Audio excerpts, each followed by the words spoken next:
সংগ্রামী গোপালগঞ্জবাসী, আজকে যারা আপনারা উপস্থিত হয়েছেন এই সমাবেশে, আপনারা এই গোপালগঞ্জকে সামনে টিকিয়ে রাখবেন। আপনারা এই গোপালগঞ্জের সাহসী সন্তান।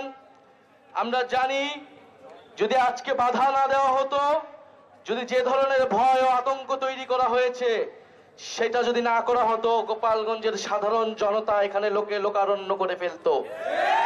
আপনারা যারা দূর থেকে শুনছেন, আপনারা দূর থেকে শুনছেন, প্রিয় গোপালগঞ্জবাসী, আমরা আজকে গোপালগঞ্জে এসেছিলাম দেশ গড়তে জুলাই পদযাত্রা কর্মসূচি নিয়ে। আমরা কোনো যুদ্ধের আহ্বান নিয়ে নয়, শান্তি এবং দেশ গড়ার আহ্বান নিয়ে গোপালগঞ্জে আজকে এসেছি। প্রিয় গোপালগঞ্জবাসী, আমরা গোপালগঞ্জের নাম বদলাইতে আসি নাই। আমরা এসেছি ভবিষ্যৎ বাংলাদেশে, এই নতুন বাংলাদেশে গোপালগঞ্জ মানুষের অধিকার যাতে রক্ষা করা হয় সেই প্রতিশ্রুতি দিতে। প্রিয় গোপালগঞ্জবাসী, মুজিববাদীরা আজকে বাধা দিয়েছে। গণ অভ্যুত্থানের মধ্যে আমরা বলেছিলাম বাধা দিলে বাঁধবে লড়াই, সেই লড়াইয়ে জিততে হবে এবং সেই লড়াই আমরা জিতেছিলাম। আজকে আবারও বাধা দেওয়া হয়েছে, দ্বিগুণ গতিতে এর জবাব আমরা দিব ইনশাল্লাহ। প্রিয় গোপালগঞ্জবাসী, আপনারা যারা এই গণ অভ্যুত্থানের পক্ষে রয়েছেন, নতুন বাংলাদেশের পক্ষে রয়েছেন, আপনাদেরকে দায়িত্ব নিতে হবে এই গোপালগঞ্জ যেন মুজিববাদীদের আশ্রয় কেন্দ্র হয়ে উঠতে না পারে।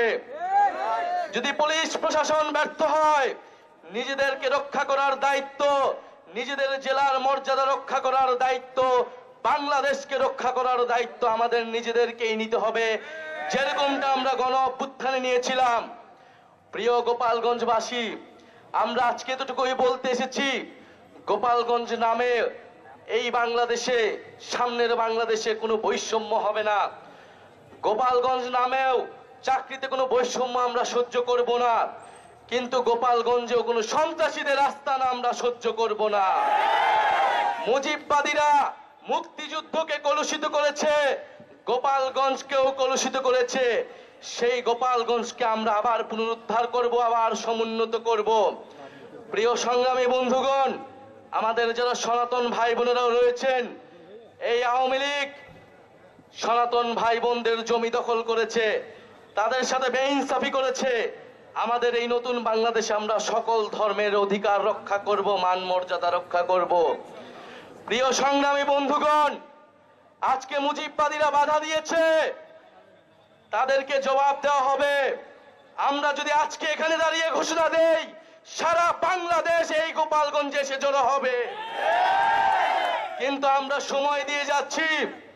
আজকে যে বাধা দেওয়া হলো, কারা বাধা দিয়েছে, কোন সাহসে বাধা দিয়েছে, কোন সাহসে মুজিববাদীরা এখনো গোপালগঞ্জে আশ্রিত রয়েছে, কারা আশ্রয় দিয়েছে? দ্রুত সময়ের মধ্যে বিচার যদি না হয়, আমরা আবারও আসবো গোপালগঞ্জে।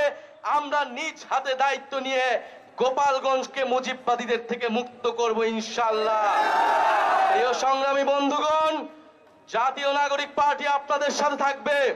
বাধা বিপত্তি যা কিছু আসুক, আমরা আজকে শেষে এখানে দাঁড়িয়েছি, আমরা আবারও আসবো। বাংলাদেশে গোপালগঞ্জে আর কোনোদিন দাঁড়া হতে দেব না। ইনকিলাব, ইনকিলাব।